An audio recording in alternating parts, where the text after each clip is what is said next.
देख के आए लगलक गया बचलिया ही दौड़ा उठा के हमारा देख के आए लगलक आ पर धनमा के बेटा के सखी छुरा छुरी से ओढ़नी जड़लक मुखिया के बेटा के सखी छुरा छुरी से ओढ़नी जड़लक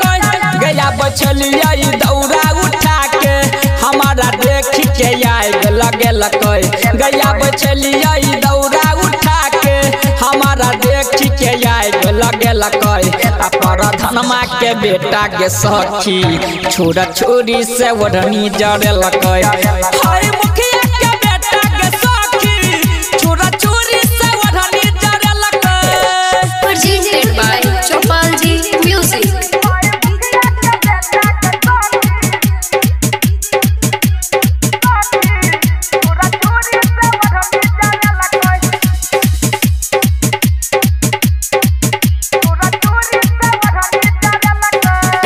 गे नया ओढ़नी जराई के छोरा कई दिल कई खराब गे घाट को नहा ओढ़ के जेबै लागैया बड़ी लाज गे गे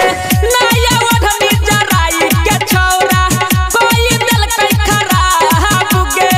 घाट को नहा ओढ़ के जेबै लागैया बड़ी लाज गे हम पुछलौ किया जरलही उलटे गे उहा खिसियलक गे हम पुछलौ किया जरलही उलटे गे उहा खिसियलक आ पर धनमा के बेटा के सखी छुरा छुरी से ओढ़नी जड़लक मुखिया के बेटा के सखी छुरा छुरी से ओढ़नी जड़लक। अजय अकेला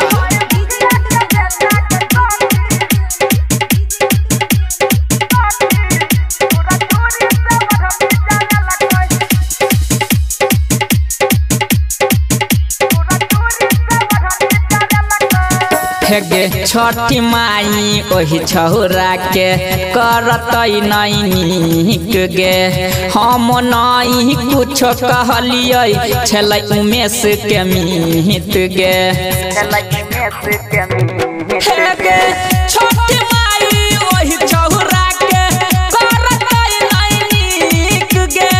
हम नहीं कुछ कहलियै छलै उजाला के मीत गे देख के अजय अकेला के हमारा ओहिने हाल में हंस देलक देख के अजय अकेला के हमारा ओहिने हाल में हंस देलक आ पर धनमा के बेटा के सखी छुरा छुरी से ओढ़नी जड़लक मुखिया के बेटा के सखी छुरा छुरी से ओढ़नी जड़लक सबटा नाश कर देलकै। Presented by Chopalji Music.